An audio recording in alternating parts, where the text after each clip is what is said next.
بسم اللہ الرحمن الرحیم۔ السلام علیکم۔ کار خیر چینل میں خوش آمدید۔ نئے آنے والے ساتھیوں سے گزارش ہے کہ ہمارے چینل کار خیر کو سبسکرائب کر لیں اور ساتھ میں موجود گھنٹی کے بٹن کو دبا دیں تاکہ ہماری نئی آنے والی ویڈیو کا نوٹیفیکیشن آپ کو بروقت مل سکے۔ شکریہ۔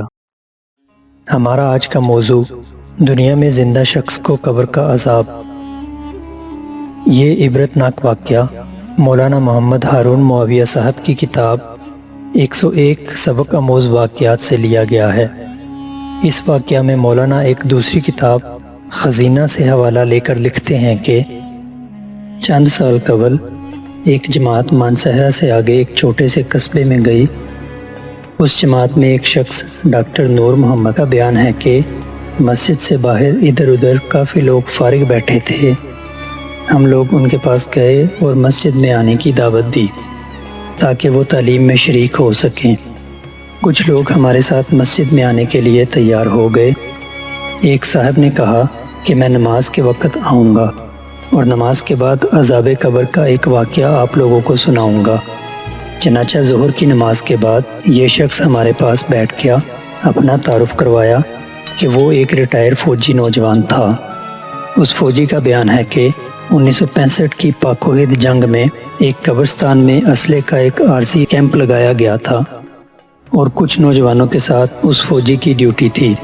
دن کا وقت تھا، کوئی خاص کام نہیں تھا، چنانچہ اس نے قبرستان میں گھومنا شروع کر دیا۔ اس کا گزر ایک پرانی قبر کے پاس سے ہوا تو محسوس ہوا جیسے قبر کے اندر سے ہڈیاں ٹوٹنے کی آواز آ رہی ہے۔ اس فوجی نوجوان نے بتایا کہ میں نے بندوق کے بٹ سے قبر کی اینٹیں ہٹائیں تاکہ دیکھوں کہ یہ آواز کیسی ہے۔ جیسے جیسے میں مٹی ہٹاتا گیا آواز اور تیز ہوتی گئی اور میری دلچسپی اور خوف بھی بڑھتا گیا۔ دن کا وقت تھا، روشنی خوب پھیلی ہوئی تھی۔ کیا دیکھتا ہوں کہ قبر کے اندر انسانی ہڈیوں کا ڈھانچہ پڑا ہوا ہے اور اس پر چوہے کی شکل کا ایک جانور بیٹھا ہوا ہے، اور جب وہ منہ اس ڈھانچہ پر مارتا ہے تو سارا ڈھانچہ اکڑ جاتا ہے اور ہڈیوں کے ٹوٹنے اور چٹکنے کی آواز آتی ہے۔ میرے سامنے اس جانور نے 3 مرتبہ اپنا منہ ہڈی پر مارا۔ مجھے بہت ترس آیا کہ یہ جانور اس کو تکلیف پہنچا رہا ہے، چنانچہ میں نے رائفل سے اس جانور کو مارنے کا ارادہ کیا تو وہ مٹی میں چھپ گیا۔ تھوڑی دیر کے بعد وہ جانور قبر سے نکل کر میری طرف لپکا اور میرے اوپر ایسی دہشت سے سوار ہوا کہ میں اسے مارنا بھول کر اپنی جان بچانے کی خاطر بھاگ کھڑا ہوا۔ کافی دور جانے کے بعد میں نے مڑ کر دیکھا کہ وہ جانور میرے پیچھے تیزی سے بھاگا آ رہا تھا۔ قریب ہی پانی کا ایک گھڑا تھا۔ اس جانور سے بچنے کے لیے میں اس جوہڑ یعنی گھڑے میں داخل ہو گیا۔ میں نے پیچھے مڑ کر دیکھا کہ جانور جوہڑ کے کنارے پر آ کر رک گیا تھا اور قدرے توقف کے بعد اس نے اپنا منہ پانی میں ڈال دیا۔ یکدم پانی کھولنے لگا۔ میں بھاگ کر جوہر سے باہر نکلا۔ میری ٹانگیں جل رہی تھیں، جلد بہت سرخ ہو چکی تھی اور آبلے جلے ہوئے پانی والے پھوڑے بھی پڑ چکے تھے۔ درد کی شدت سے میرا چلنا محال تھا۔